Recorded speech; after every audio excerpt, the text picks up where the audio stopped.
noite a todos. Sejam todos muito bem-vindos à nossa casa de oração e de trabalho. Hoje teremos como tema de estudo a piedade, um tema muito bonito esse, que nosso irmão Isoláquio Mustafa, anotei aqui para eu não fazer errado, do Centro Espírita Amor e Caridade, que fica na Torre, e que vai fazer a exposição desse tema.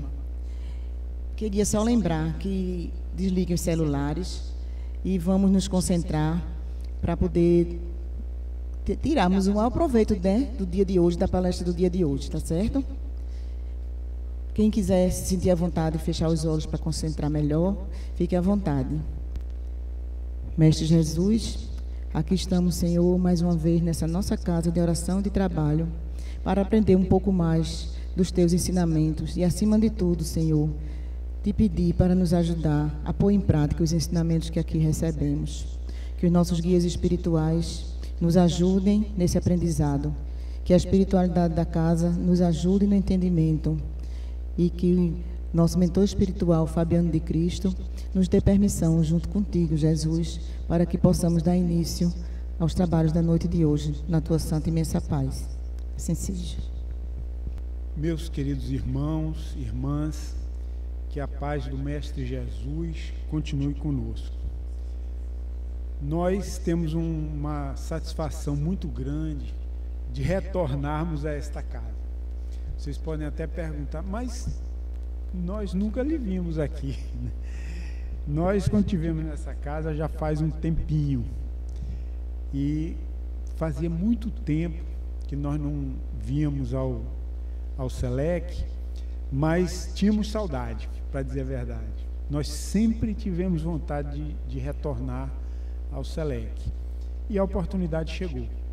Hoje nós vamos falar sobre um tema do Evangelho, segundo o Espiritismo, e vamos procurar dar uma abordagem, vamos dizer assim, filosófico, moral, procurar dar uma base racional, apesar de que o tema ele é muito voltado para o coração, mas nós, na nossa reflexão, o que nós pensamos em oferecer hoje à noite foi essa abordagem filosófico, moral, racional, né?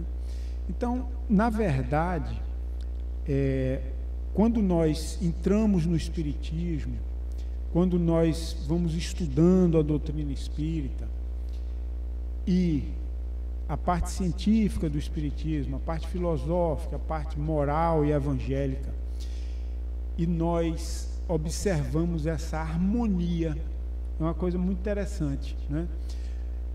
O Espiritismo, ele aborda vários temas, ele tem várias abordagens, vamos dizer assim, mas o que há dentre as coisas magníficas que existem na nossa doutrina espírita, nós observamos essa harmonia, né? Em outras abordagens, em outras filosofias, em outras ciências, a gente não vê uma harmonia numa abrangência de temas tão grande. O que é que eu queria dizer sobre isso? Normalmente, quando nós falamos em ciência, em religião, existem abordagens diferentes, né? A ciência, ela tem uma característica racional, experimental, de confirmar o que ela diz através da experiência, dos fatos. E a religião, ela tem uma categoria de abordagem assim muito, vamos dizer, no sentimento, numa descoberta de algo interior que a gente não explica, né? E que, segundo a crença comum que existe na humanidade, a crença prevalecente, é de que a religião não se explica, não se raciocina em torno dela. Então a gente vê assim, é como se o homem ele não tivesse a capacidade de construir uma explicação que abrangesse todas essas realidades. E nós encontramos isso no Espiritismo, né? Essa harmonia de todos esses aspectos.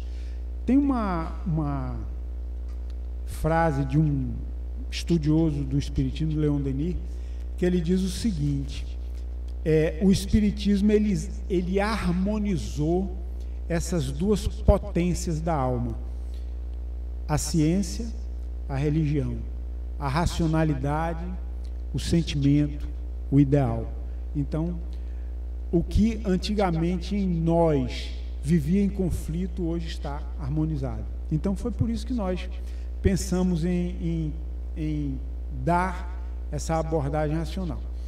O Espiritismo, quando nós vamos estudando, vamos refletindo em torno dele, nós vamos descobrir que esse conjunto de revelações e esse trabalho tão elaborado, ele nos leva a um ponto que é fundamental: é o nosso progresso espiritual. E o espírito, obviamente, ele precisa de um progresso no ponto de vista do conhecimento e da melhoria moral ou comportamental. Existem pessoas que dizem que nem gostam muito de usar ou não usam habitualmente o termo moral, mas utilizam comportamental. Então, isso nos faz perceber que moral, ele diz respeito à nossa forma de agir e de ser, como um todo, né? Nossa maneira de fazer as coisas, nossa maneira de nos relacionar e de sentir, de perceber e de ser, enfim. Nesse aspecto, nós queríamos trazer aqui para vocês esse trabalho aqui, ó, nós trouxemos para apresentar. É um trabalho que nós estamos divulgando, é um livro espírita, Transformação Interior. Ele nos fala justamente sobre esse processo de progresso que nós precisamos alcançar na área comportamental, na área moral, e que depende de nós, né? No Espiritismo, diferentemente das outras religiões, a nossa felicidade no além-túmulo e, por que não dizer também, nos dias atuais, enquanto nós estamos vivendo aqui na Terra, depende de nós. Não é algo que nos é dado gratuitamente por Deus, não é uma graça, é uma conquista, é resultado do mérito. Então, a posição espiritual que nós vamos ter e que nós temos atualmente, né? Porque o fato de nós estarmos encarnados não quer dizer que nós não tenhamos uma posição espiritual e um usufruto de felicidade, um certo quinhão de felicidade, se é que nós temos esses méritos, né? Ou de infelicidade, se nós temos o demérito, ou seja, produto das nossas ações, dos nossos méritos, dos nossos deméritos. Há algum tempo atrás, nós vimos refletindo sobre esse tema, né? E uma das nossas inquietações, da nossa falta de conhecimento, era o seguinte: como conquistar uma posição moral melhor? Como é que a gente faz para chegar até lá, né? Existe um critério, existe um caminho, um passo a passo para a gente chegar até lá? Então isso nos incomodava bastante. Nós havíamos lido, havíamos ouvido abordagens dentro do Espiritismo que as pessoas diziam assim, reforma íntima, né? E muita gente escreveu sobre esse tema, muitos autores escreveram. Alguns livros nós folheamos, mas existia assim uma certa insatisfação, ou seja, existia algo que nós estávamos buscando que não encontrávamos ainda no que foi produzido dentro do Espiritismo, alguma coisa mais prática. Foi quando nós conhecemos esse livro aqui. Esse livro aqui, ele foi escrito originalmente em inglês, né? Ele foi escrito pela presidente da Federação Espírita dos Estados Unidos, Jussara Korngold, e nós encontramos esse trabalho em PDF na internet. Aí recebemos, demos uma lida nele, e a conclusão foi a seguinte: este é o trabalho que nós estávamos buscando. Aí nós fizemos uma leitura do trabalho, entramos em contato com a autora e pedimos para traduzir. Aí ela disse o seguinte: olha, já existe uma tradução, só que a pessoa que fez essa tradução é uma brasileira que mora nos Estados Unidos há muito tempo, e aí ela perdeu um pouco do domínio da língua portuguesa, né? Então ela fez a tradução para o português, mas tem algumas imperfeições de tal forma que não foi possível publicar. Se você quiser fazer uma revisão, aí chamamos um companheiro nosso, um amigo, Lucas Ramos, um espírita, que tem um melhor domínio de inglês do que eu. Então nós fizemos o trabalho em conjunto, né? Aí, após a gente fazer esse trabalho, enviamos para ela, ela aprovou e autorizou a publicação. O que ele contém? Esse livro contém uma abordagem espírita de como a gente faz a nossa transformação interior, né? A nossa reforma íntima, a nossa transformação moral. E o que é que ele diz? Ele nos mostra um processo combinado. Nós dizemos assim, dois grandes espíritos, duas grandes almas que trabalharam essa melhoria espiritual, essa melhoria moral. Eles nos legaram métodos de melhoria espiritual. Um desses métodos já existe na codificação kardeciana, e às vezes a gente estuda para lá, estuda para cá, mas a gente não dá a devida importância a essa metodologia que tem lá no Livro dos Espíritos. Existe na pergunta 919, que é muito conhecida, é muito decantada, mas muito pouco a gente se atém. Eu não estou dizendo vocês, talvez vocês até dominem muito bem essa metodologia, mas eu, apesar de estudar o Livro dos Espíritos para lá e para cá, era algo que me passava um pouco batido. Eu não dava devida importância, até que resolvi me aprofundar nesse tema com auxílio desse livro. É a metodologia de Santo Agostinho, que existe lá. Agostinho diz assim: como nós podemos, desde essa vida, nos libertar das influências do mal e desenvolver as virtudes que nos farão felizes no além-túmulo. Aí Agostinho responde: um sábio da antiguidade vos disse: conhece-te a ti mesmo. Aí Allan Kardec diz assim: sim, muito bem, nós sabemos, conhecemos e temos consciência de toda a sabedoria dessa máxima, mas a dificuldade está justamente em nos conhecer. Uma colocação bastante intrigante sob certo aspecto, né? Porque a gente poderia pensar assim: ora, mas a gente se conhecer é difícil? É estranho, como eu disse, sob uma certa ótica. Por quê? Algumas pessoas às vezes olham para a gente e dizem assim: você está falando isso porque você está com raiva, você está com expressão de que está com raiva, ou então você está sentindo um orgulho, parece que você está sentindo um orgulho, né? Ou alguma coisa, parece que você está irritado. Às vezes as pessoas nos julgam pela aparência, e às vezes nós transmitimos de fato os nossos sentimentos nas nossas expressões faciais, acontece, né? Mas algumas vezes as pessoas interpretam equivocadamente, e a gente diz assim: não, você não está dentro de mim, como é que você está interpretando? Está interpretando mal. Quem sabe o que eu estou sentindo, quem é? Eu mesmo, né? Então, quando Allan Kardec coloca essa reflexão, é difícil nos conhecermos, num primeiro momento a gente pode até discordar, não é? Eu me conheço melhor do que ninguém, mas existem alguns aspectos que precisam ser considerados. Em primeiro lugar, algumas vezes nós ouvimos as pessoas dizer assim: olha, não mexa comigo não, que eu não me conheço, né?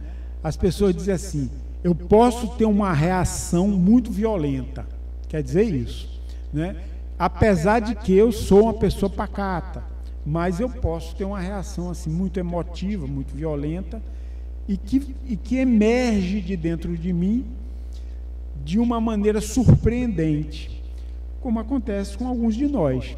Às vezes acontece de nós sermos tomados por uma irritação, por um sentimento, por uma emoção que nós não sabíamos que nós iríamos experimentar aquele tipo de sentimento, né? Nós mesmos nos surpreendemos conosco próprios, porque existe uma parte de nós que ele está no subconsciente ou no inconsciente, né? Nós não temos um domínio claro daquilo que acontece conosco mesmo, porque nem sempre nós enxergamos a nós mesmos de uma maneira clara. Existe uma parte do nosso consciente, da nossa alma, na penumbra do subconsciente, do inconsciente, né? Que de vez em quando a gente percebe um pouco, mas que normalmente nós não temos esse domínio. Isso é um aspecto. O outro aspecto é o seguinte: eu não sei se vocês viram, se vocês conhecem aquele tipo de pessoa que parece que não tem noção muito de como se comportar no meio social. Às vezes acontece, né? A gente diz assim, às vezes são pessoas que são excessivamente sinceras e esquecem às vezes das conveniências, e de maneira às vezes muito frequente, que parece que faz parte do ser e da ação daquelas pessoas. Tanto é que quando elas chegam numa roda social, as pessoas ficam logo, vamos dizer assim, na defensiva e com cuidado. Cuidado com o que vai dizer, cuidado com o que vai ouvir. E muitas vezes essas pessoas incidem em críticas e em colocações inconvenientes com tanta frequência que nós mesmos acabamos nem levando tão a sério o que aquelas pessoas dizem. E a gente acaba convivendo com elas, não levando tão a sério o que elas dizem, né? É aquele tipo de gente que a gente precisa, a gente às vezes tem vontade de convidar para tomar um chá na casa da gente, né? Aquele chá de Simancol, né? Às vezes é um tipo de pessoa que alguns dizem assim, alguém tem que conversar com ela ou com ele, né? E quem se arriscar ou quem ousar levantar as questões do comportamento dela, da inconveniência, às vezes das críticas, das colocações, às vezes a pessoa diz assim, olha, às vezes você fala de uma maneira que não é uma regra social, não é bem aceitável. A pessoa diz, né? Como quem diz assim, não, eu sou uma pessoa tão educada, tão gentil, trato tão bem a todo mundo. Pessoas que têm essa característica. Mas assim, são pessoas às vezes inconvenientes, ofendem e não reconhecem. E de fato, muitas vezes, não reconhecem mesmo, né? Acham que aquilo ali é muito normal. É aquele negócio que a gente diz normalmente, quando é com o outro, não dói, quando é com a gente, dói. Pimenta nos olhos dos outros dói, né? Não dói, né? É refresco ou é colírio, né? Então essas pessoas são muito enfaticamente dessa forma, embora esse ditado popular seja uma crítica generalizada, né, para todo mundo. Mas se a gente fizer uma reflexão melhor, se a gente for fazer uma pesquisa mais atenta do próprio comportamento, nós vamos descobrir que todos nós temos um pouco desse comportamento. O que eu quero dizer é o seguinte, a gente age e às vezes age e nós não nos julgamos bem, né? Nós não avaliamos bem as nossas ações, a gente não avalia o impacto das nossas palavras, das nossas ações, das nossas decisões em cima das pessoas. E por isso que Allan Kardec disse assim, nem sempre a gente tem condição de se conhecer, e é justamente uma situação difícil, vamos dizer assim. Além disso, é preciso que a gente atribua uma outra característica ou um outro valor a essa palavra, autoconhecimento, né? Nesse conceito de autoconhecimento está embutido também o conceito de autojulgamento ou de autoavaliação. Isso é importante também, porque é aquilo que nós dizíamos, a gente faz coisas que a gente nem sempre avalia o impacto em cima das pessoas. Mas quando os outros fazem, a gente julga, a gente avalia melhor, né? E diz normalmente o seguinte, que nós somos muito clarividentes para com as deficiências dos outros e somos cegos e complacentes com as nossas deficiências.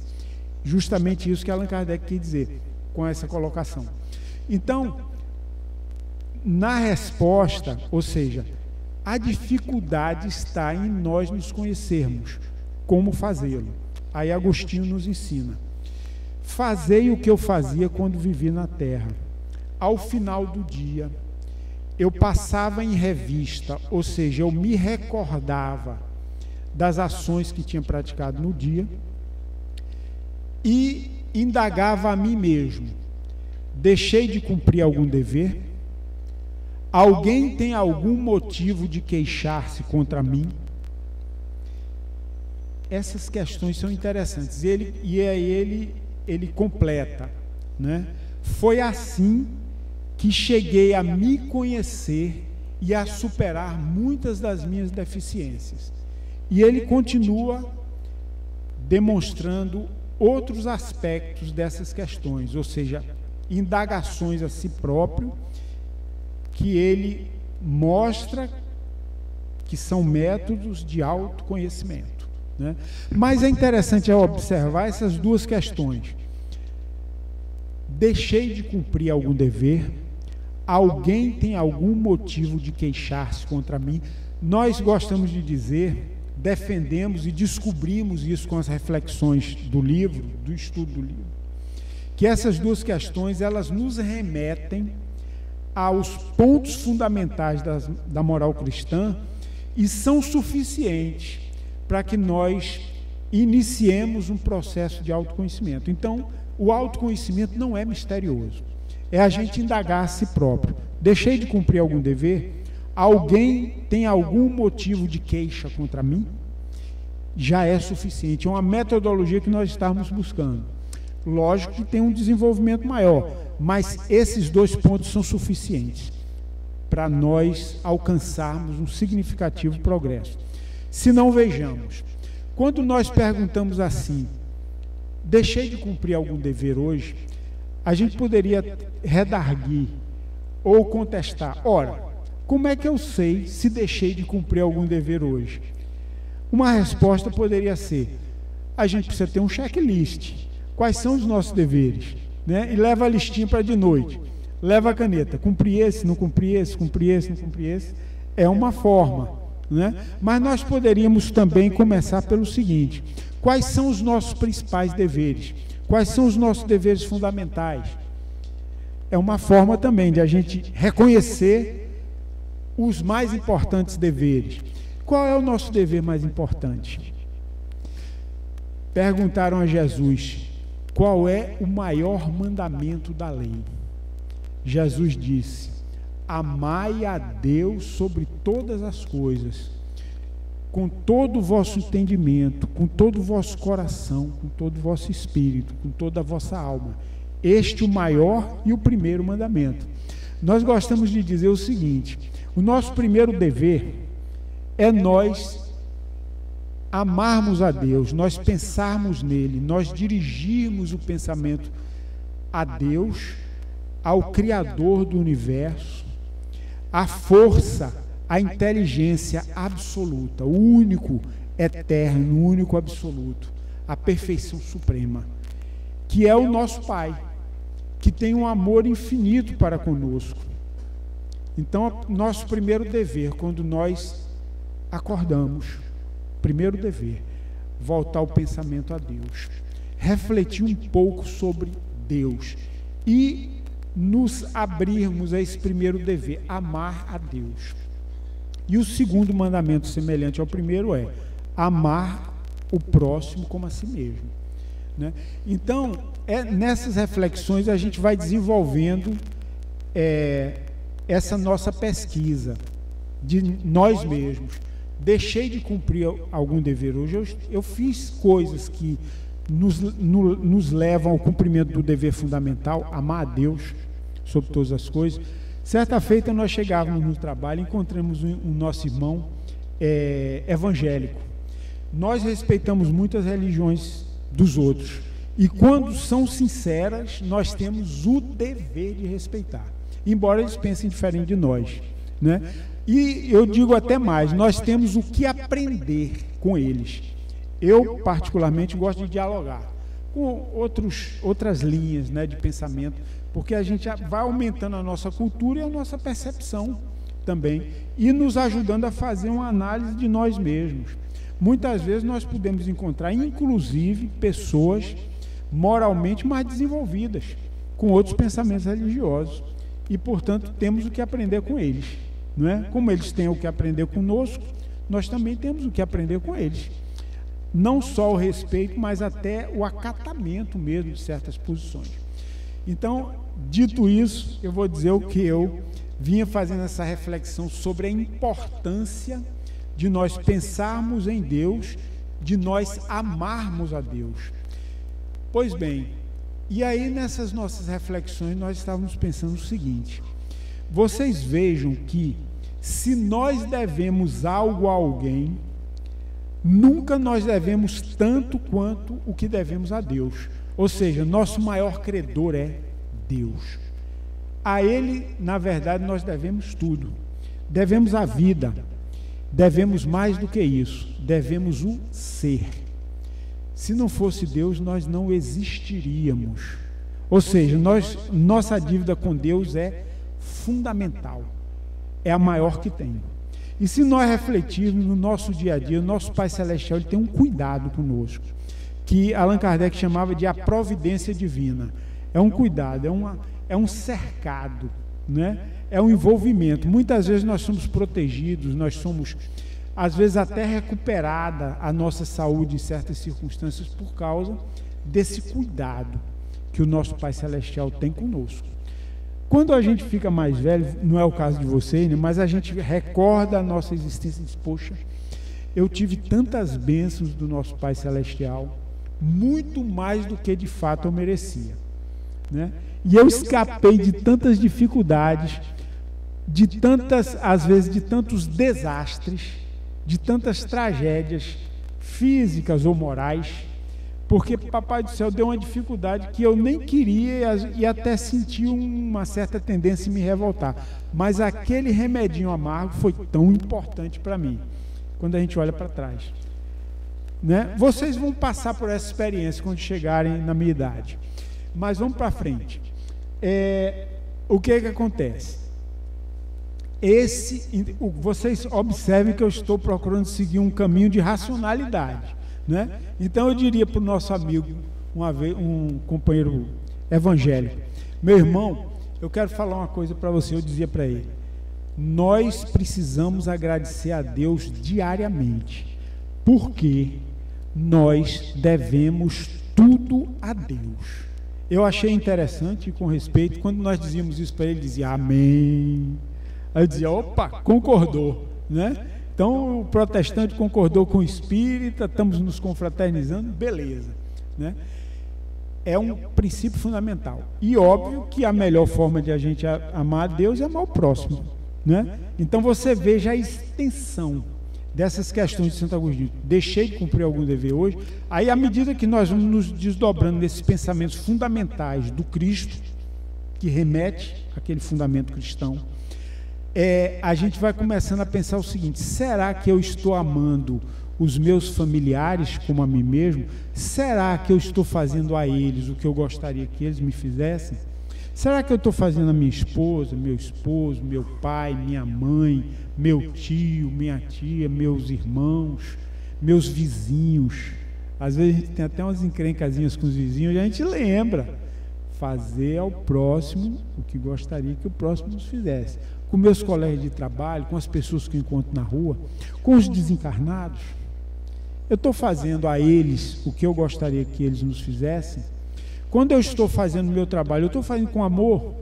Eu estou servindo aqueles destinatários do meu trabalho com carinho, com amor, como eu gostaria de ser atendido? Então a gente começa a verificar que esse conceito ele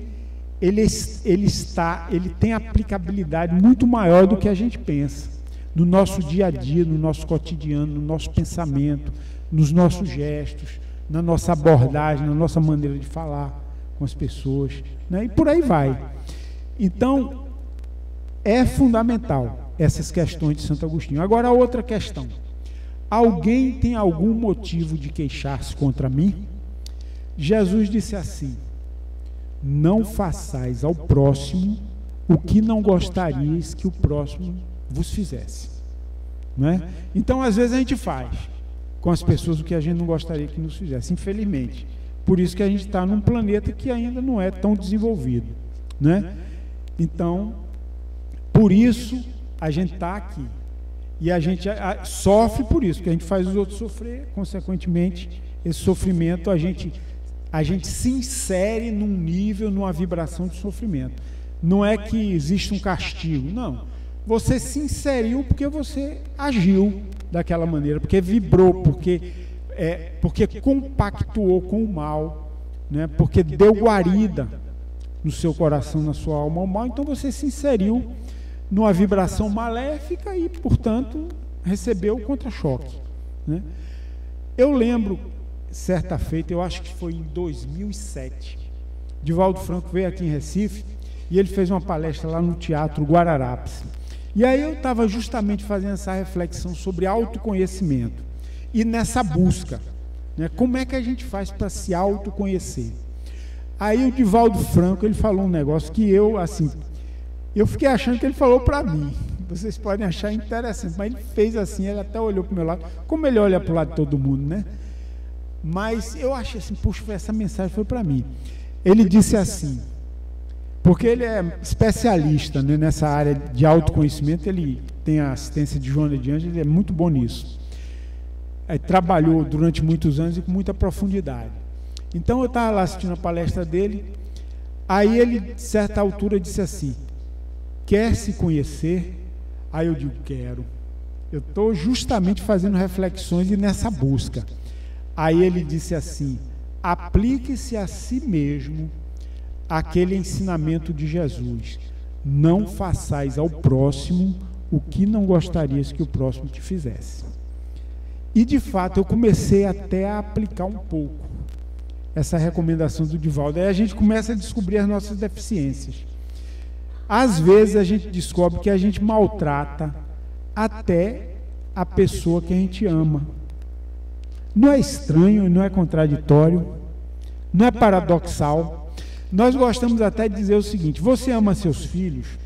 A pessoa diz, amo, então ame. É também estranho. Você ama, eu digo, então ame. Agora, ame na prática. Seja carinhoso, seja bondoso. O pessoal diz assim, mas você diz isso agora porque você é avô, né? Quando é avô, eu digo, não, eu sempre tive esse princípio de cuidar dos filhos com o mesmo carinho. Porque eu digo logo ao meu filho, né? Você ama seu filho? Ele diz, ama, então ame. Porque aí diz, não, você quer que trate com super carinho porque é seu neto, não sei o quê. Não, eu digo isso porque é um princípio real. Na prática, se a gente vê essas crianças, esses rapazes que foram criados com uma educação, com dois princípios fundamentais: a informação de que nós temos um Pai Celeste, uma imortalidade da alma, um Pai Celeste, né? E que foram criados na base do amor. Obviamente que algumas restrições a gente tem que dar, mas que eles sintam que a gente dá essas restrições para eles por amor, né? Então, o fundamento da educação, o amor. Quando a gente faz isso, eles vão muito mais além. O desenvolvimento é muito maior. Mas vamos voltar para a nossa análise racional da questão moral. Pois bem, então esse livro ele nos leva a isso, a esse conhecimento. Mas ele tem uma estrutura interessante, que também nos chamou bastante atenção. Os capítulos dele, cada capítulo dele, ele é composto de uma virtude de Benjamin Franklin. Benjamin Franklin, vocês devem saber, ele foi um dos espíritos que ditou a codificação kardeciana, né? E também uma coisa que nem sempre a gente presta muita atenção no relacionamento Benjamin Franklin com o espiritismo é o seguinte: quando começou aquelas manifestações de Hydesville lá em Nova York, nos Estados Unidos, um dos espíritos, a gente sabe muito bem que existia um espírito que ele provocava os fenômenos de efeitos físicos, que era um espírito mais, vamos dizer, terra a terra. Normalmente, os espíritos que se dão à provocação de fenômenos de efeitos físicos não são os espíritos mais avançados, mas muitas vezes eles são instrumentos desses espíritos mais avançados, que eles decidem do alto que vai haver esses fenômenos com uma finalidade útil, para chamar a atenção dos sábios, como foi daquela época, para no fim a gente ter o espiritismo como filosofia, como moral, né, como religião, essa parte nobre do espiritismo, para que chegasse lá. No livro História do Espiritismo, de Conan Doyle, a gente vai ver uma revelação interessante. Um dos planejadores daqueles fenômenos de Hydesville, um dos coordenadores, se não o principal coordenador do mundo espiritual, era Benjamin Franklin, né? Que ele já estava trabalhando nas prévias do espiritismo. Mas quando ele esteve aqui na Terra no século XVII, ele é uma personagem que chama muita atenção, tanto pelo seu autodidatismo, né, quanto pelo estoque de conhecimentos que ele conseguiu acumular em diversas áreas, né, nas áreas de linguagem, na área empresarial, como poliglota, né, como inventor, como pesquisador, como cientista, como filantropo, enfim, uma categoria de competências muito grande, né? Mas uma coisa especialmente nos chama a atenção, é a questão da evolução moral. Então, Benjamin Franklin, o que ele fazia? Ele teve uma experiência que foi o seguinte: ele foi para a Inglaterra em busca de um trabalho, passou um certo tempo lá na Inglaterra e voltou para os Estados Unidos de navio, né? Antigamente eram as caravelas. E, portanto, essa travessia ela era bastante demorada. Passava-se alguns meses para fazer essa travessia do Oceano Atlântico. E durante a sua estada lá na viagem, na caravela, ele começou a imaginar, com 20 anos de idade, aliás, menos de 20 anos de idade, ele começou a imaginar uma forma de se desenvolver moralmente. Aí ele fez uma listagem de 12 virtudes que ele desejava atingir. Eu vou dizer algumas delas aqui para vocês. Deixa eu localizar, está aqui. Resolução. O que ele queria dizer isso? Ele queria dizer o seguinte, que a pessoa deveria decidir realizar um trabalho e realizá-lo realmente, sem falhas. Sinceridade, né? Justiça, moderação, frugalidade, castidade, temperança, ordem, são virtudes que ele desejava atingir.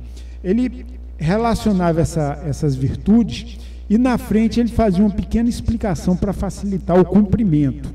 Por exemplo, temperança, não coma com estupidez nem beba em excesso. Silêncio, fale tão somente o que pode beneficiar os outros ou a si mesmo. Evite conversas banais. Ordem, deixe todas as coisas, assuntos terem seu lugar, que cada parte dos seus assuntos tem o seu tempo. Tranquilidade, não se perturbe por bobagem ou situações comuns ou inevitáveis. Castidade, raramente se dê à luxúria, com exceção de saúde ou procriação, e nunca por estupidez ou fraqueza, ou prejuízo próprio ou de outrem. E por aí vai. Justiça, não cause dor fazendo injúrias ou omita algum benefício que seja seu dever. Então ele construiu uma listagem de 12 virtudes que ele precisava, que ele tinha como objetivo desenvolver. Aí o que acontece? Ele planejou o seguinte: durante uma semana eu vou me dedicar ao cultivo de uma virtude, da primeira virtude, temperança, por exemplo, né? Então vou moderar a minha alimentação, não vou ser excessivo, vou me alimentar do que eu preciso mesmo. vou ser disciplinado. Então ele passava uma semana exercitando aquela virtude. Aí depois ele ia para outra virtude, digamos, silêncio. Eu vou falar o necessário que constrói sem ofender as pessoas, né? Ter piedade, não ser ofensivo nem nada. Depois, frugalidade, eu só vou consumir o que é necessário, né? E por aí vai. Então, 12 virtudes. Depois que terminava a 12ª semana, ele recomeçava o exercício de cada virtude dessa no dia a dia. Mas um belo dia, lá na Pensilvânia, ele estava conversando com um amigo, e esse amigo, ele se dirigiu de uma maneira, vamos dizer assim, franca demais, sincera demais, para Benjamin Franklin. Aí ele dizia assim: Franklin, você sabe que normalmente você é tido como uma pessoa assim um pouco impositiva. Você sabe que as pessoas normalmente lhe veem assim como alguém que quer impor suas ideias, como alguém que não sabe ouvir os argumentos alheios, e muitas vezes como uma pessoa arrogante. Aí ele ouviu aquilo ali, parou e foi para casa. Quando chegou em casa, escreveu: um amigo teve a gentileza de dizer que eu sou arrogante. Aí eu digo: puxa, que amigo tão gentil, disse que ele era arrogante, né? Aí o que é que acontece? Ele disse assim: já sei, eu vou botar uma 13ª virtude, humildade. Aí ele acrescentou assim: mas como ser humilde? Imite Sócrates e Jesus. Aí eu, como eu gosto de inovar, e as pessoas me chamam de vaidoso por isso, eu digo: tem uma coisa que poderia ser mudada aí, acrescentada. Imite Sócrates, Jesus e Chico Xavier. Vocês acham que funciona? Opa, fui aprovado aqui por vocês. Então, imite Sócrates, Jesus e Chico Xavier. Humildade, né? Então, 13 virtudes. E interessante que nessas 13 virtudes ele passava 13 semanas exercitando as virtudes. Depois, da 14ª à 26ª, depois da 26ª à 39ª, depois da 52ª, né? Ou seja, completava um ano tem 52 semanas, 4 vezes ele repassava. Isso do ponto de vista positivo, ou seja, ele fazia um exercício no sentido de desenvolver o bem nele, mas diariamente ele também procurava pesquisar suas deficiências. No final de cada dia, ele dava uma lidinha nas 13 virtudes, e ele fazia o seguinte: naquela virtude que ele falhou naquele dia, ele fazia uma marquinha, fazia um X. Ele tinha até um quadro, né? Aqueles quadros que a gente usa, quadro branco com pincel atômico, né? Um tipo assim. Aí ele marcava X, essa aqui eu falhei, X, essa aqui eu não falhei, deixa para lá. Aí no outro dia, se ele falhasse de novo, outro X ali, né? Eu tenho uma planilhazinha aqui no meu celular, que é assim também, tem as 13 virtudes, aí eu vou marcando também. Querem ver? Não. Tem senha. Ninguém vê, né? Ou seja, na verdade, essas anotações só interessam a si mesmo. E é bom que só interesse a si mesmo, sabe por quê? Porque você fica à vontade para marcar. Imagine se você marcar lá que você teve algumas falhas e tua esposa olhar. Você pode ficar com vergonha, né? Então você fica com cuidado. Marca ou não marca? Não. Bota lá um segredinho e marca, né? E quando a pessoa superar aquela deficiência, ele vai ali e apaga. Então essa era a técnica de Franklin. Então vocês vejam que com tudo isso, a gente vai dizendo assim, de fato, a gente vai melhorando a nossa alma, né? E a gente poderia dividir essas virtudes de Franklin. Sim, uma coisa importante. Aí Jussara descobriu o seguinte, que as virtudes de Franklin, elas estão relacionadas às bem-aventuranças do Evangelho, né? Então, o livro ele consiste nisso, as 13 virtudes de Benjamin Franklin e as bem-aventuranças relacionadas. Ou seja, eu particularmente, na minha interpretação, entendi assim, que o significado daquelas virtudes, ela ganhou uma ampliação muito maior. Pelo menos essa foi minha percepção, né? Uma percepção, quando você botou Jesus ali no meio, ela ganhou um alcance muito maior, e o livro traz isso. Explicações, detalhamentos, métodos de a gente superar a nossa inconformação, por exemplo, né? A nossa dificuldade, nossa revolta com as dificuldades, com as adversidades. Aqui tem o ciclo da aceitação, né? Como é que a gente vai trabalhar o perdão? Aí tem um passo a passo também, e por aí vai. Então, aí eu digo, poxa, esse livro aqui eu achei fantástico, por isso que nós trabalhamos na publicação dele. E mais, uma categorização de virtudes. Existem virtudes, a gente poderia categorizar, virtudes pessoais, ou seja, tranquilidade, é algo que você tem consigo próprio, cuidado com sua saúde, né? É uma coisa que beneficia diretamente a você mesmo. Virtudes relacionais, ou seja, como é que a gente convive com as pessoas, né? Virtudes operacionais, ou seja, como é que você trabalha o seu dia a dia, como é que você realiza o seu trabalho, por aí vai. Então você tem um conjunto abrangente. Mas agora vamos para a piedade. Eu trouxe isso tudinho para confessar para vocês o seguinte, que quando a gente faz essas reflexões, esses estudos, esse livro aqui, eu achei engraçado, teve uma pessoa que perguntou assim, quando eu estava justamente falando dele, olha, eu fiz a revisão, né? E é uma coisa mais assim, que dá uma certa insegurança na gente, é fazer uma revisão, porque você faz a revisão da tradução, se está de acordo lá com o original, como é um livro espírita, você também vai ver se está de acordo com a doutrina espírita. Você vai olhar a gramática, né? E às vezes a gente fica meio inseguro, aí você vai fazer uma pesquisa na internet, numa gramática, num dicionário, lá se vai, né? E como é que está essa concatenação aqui? As pessoas vão entender bem, está bem claro, não está? Então você lê não sei quantas vezes, né? Você lê não sei quantas vezes. Aí uma pessoa disse assim, você já leu esse livro? Meu amigo, várias vezes, né? E aí, resultado, eu confesso a vocês que eu nunca fiz, não estou dizendo que é o supra-sumo, mas eu nunca tinha feito uma pesquisa tão detalhada na minha vida de espírita sobre moral e processos morais, de desenvolvimento moral. Eu nunca tinha feito. Tive a oportunidade de fazer isso. Por que que eu tive a oportunidade de fazer isso? Por que que Deus me deu essa oportunidade? A resposta eu tenho.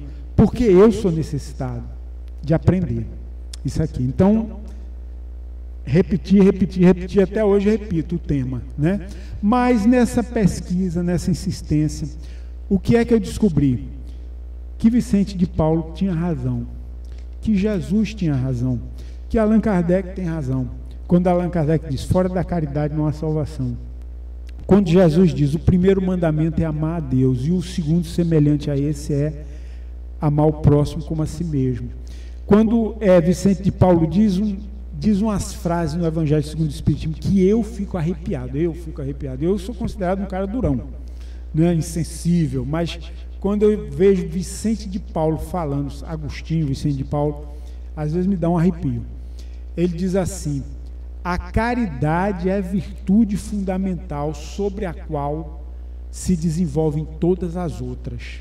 Então a gente, quando comecei a fazer a reflexão, virtudes pessoais, virtudes operacionais, virtudes relacionais, depois quando você vai aprofundando como elas se relacionam, eu já fiz seminário sobre esse tema, e na discussão as pessoas identificaram, a virtude relacional maior é a caridade, né? E ela vai influenciando o desenvolvimento de todas as outras. Mas, previamente à caridade, existe uma virtude que ela é prévia, vamos dizer assim, que os espíritos dizem que ela é prévia, que está aqui também. Está já no finalzinho do livro.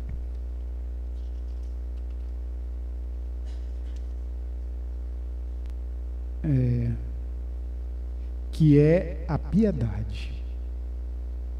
Eu não estou conseguindo localizar aqui para ler para vocês. Tópicos complementares. Ela está aqui, mas... Bom, justamente isso que mas não tem problema, eu vou dizendo aqui, aqui achei, está aqui, a piedade, vocês me mandaram falar sobre isso, está aqui, nós reproduzimos aqui. A piedade é a virtude que mais vos aproxima dos anjos, é a irmã da caridade que vos conduz a Deus.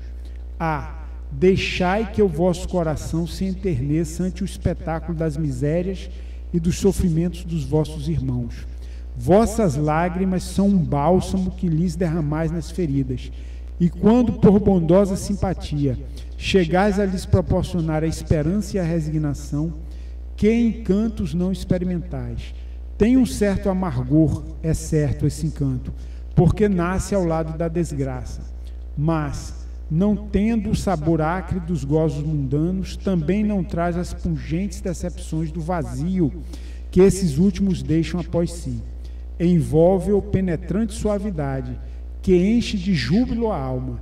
A piedade bem sentida é amor. Amor é devotamento. Devotamento é o ouvido de si mesmo.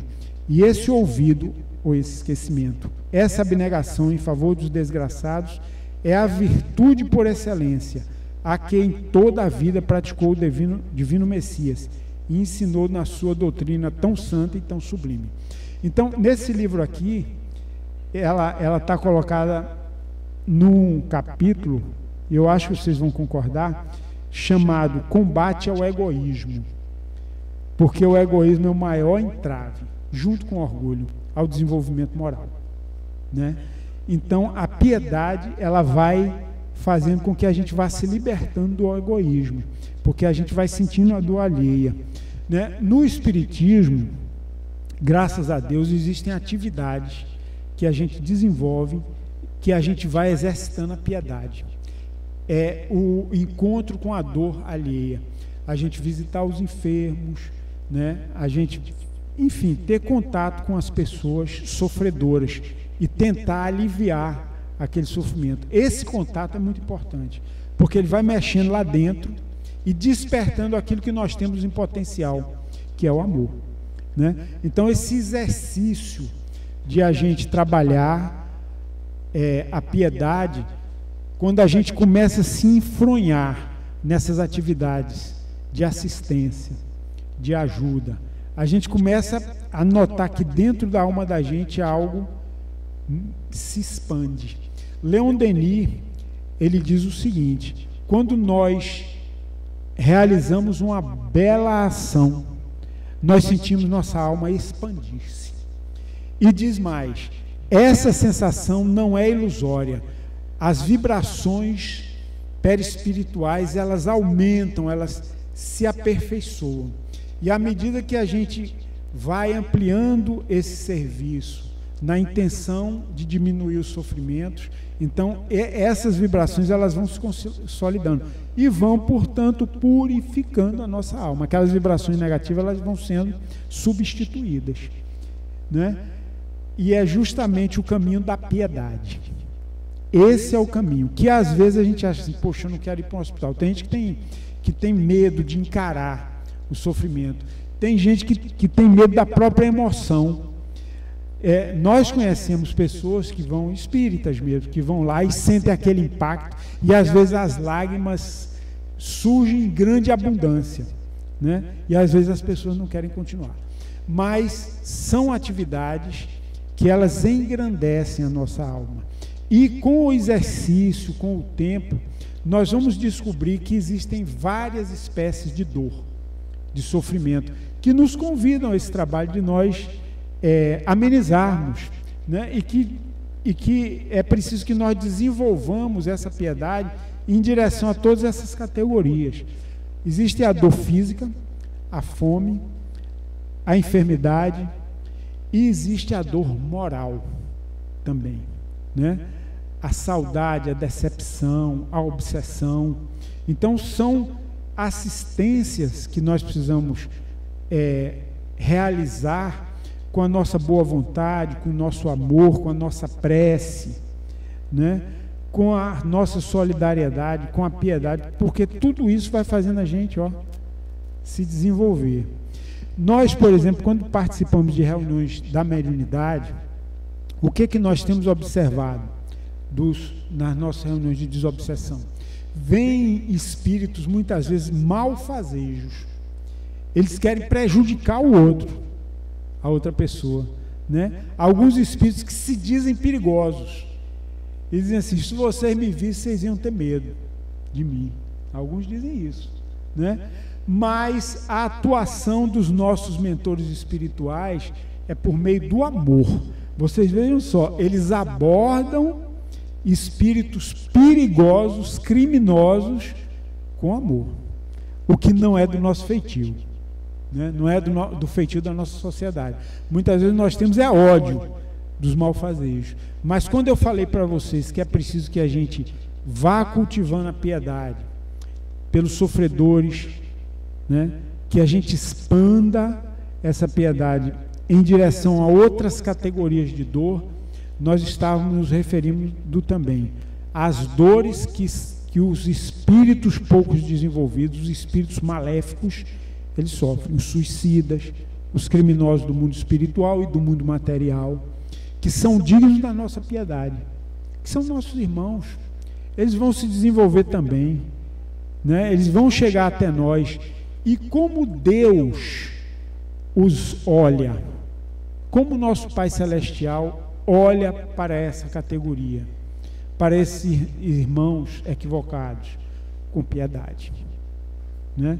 Então, o nosso caminho, tudo bem que seja longo, até a gente atingir aquela piedade que teve espíritos evoluídos, que tem os guias espirituais que vêm nos nossos trabalhos, que são irmãos evoluídos no amor, né? Nós gostamos de dizer o seguinte: olha, nós só realizamos esse tipo de trabalho, esse diálogo com os espíritos obsessores, né? Nós só ousamos a realizar esse trabalho porque nós sabemos que não é nosso, que são dos maiores da espiritualidade, que são daqueles espíritos que atingiram o nível do amor próximo, e que nós somos instrumentos, né?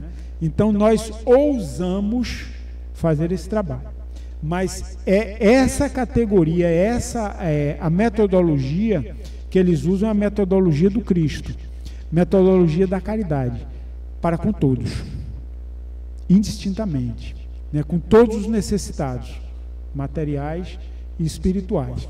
Então, em suma, aquilo que eu tentei falar para vocês, ou seja, dar uma abordagem racional à piedade, justamente por isso, porque aqueles sentimentos que entravam o nosso desenvolvimento espiritual, e a gente consegue perceber isso com autoexame, com estudo de si mesmo, são o orgulho e o egoísmo, né? A piedade, ela vai fazendo com que nós, passo a passo, nós possamos vencer esses obstáculos e adquirir a felicidade interior, a paz interior, né? A tranquilidade e a felicidade mesmo, né? Teve uma entidade espiritual no Evangelho segundo o Espiritismo que ele diz assim: os únicos momentos de felicidade que eu usufruí na Terra foi na prática da caridade. Na prática da caridade, né? E se nós exercitarmos um pouco, a gente vai fazer a campanha do quilo, visita ao hospital, assistir os necessitados de diversas categorias, a gente vai descobrindo, a gente vai observar nascer em nós uma vibração superior.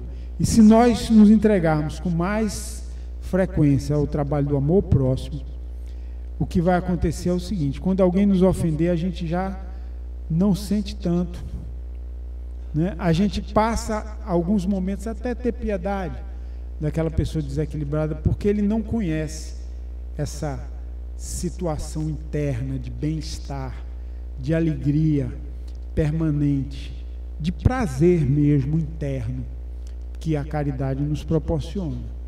Então, meus queridos irmãos, piedade de fato é uma senha para o nosso avanço e para a nossa autorrealização. Eu vou ficando por aqui com minhas palavras, vou desejando para todos muita paz, muita luz. Desejamos, transmitimos para vocês o nosso abraço fraterno da nossa instituição, Centro Espírita Amor e Caridade, e de outras instituições que nós participamos também. Nós temos participado lá na Federação como colaboradores, né, do curso básico do Espiritismo. Eu gosto muito de receber os novatos, né, e também da Fraternidade Espírita de Campanha do Quilo, que eu sou conselheiro lá também. E essas instituições transmitem um abraço fraterno para todos vocês, votos de progresso. E se vocês concordarem comigo, a senha é piedade e caridade. Que Deus nos abençoe.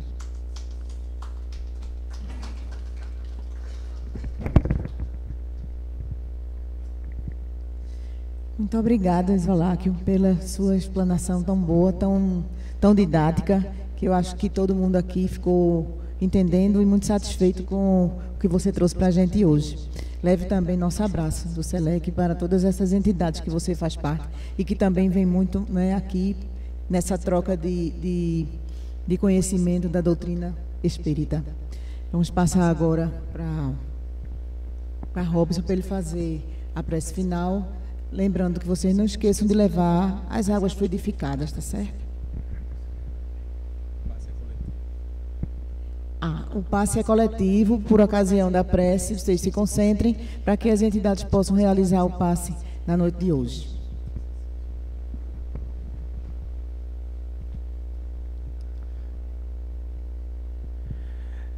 Senhor Jesus, divino e amado Mestre, te agradecemos por mais esta oportunidade, Senhor, que nos deste, de estarmos aqui, nesta casa de oração e trabalho, com o objetivo de aprendermos a nos conhecermos e conhecermos os nossos irmãos, que junto a nós caminhamos nesse grande desafio da perfeição.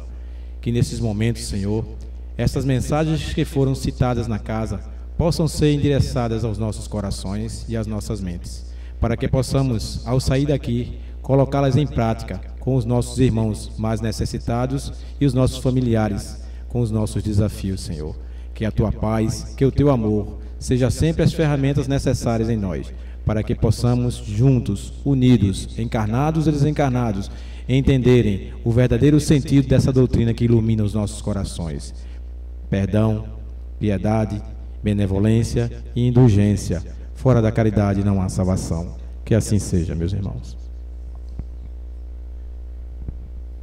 Em nome de Deus, em nome de Jesus, nosso Mestre, Frei Fabiano de Cristo, nosso mentor espiritual, pedimos para dar os trabalhos de hoje por encerrados, que regressemos todos na sua santa e imensa paz. Assim seja.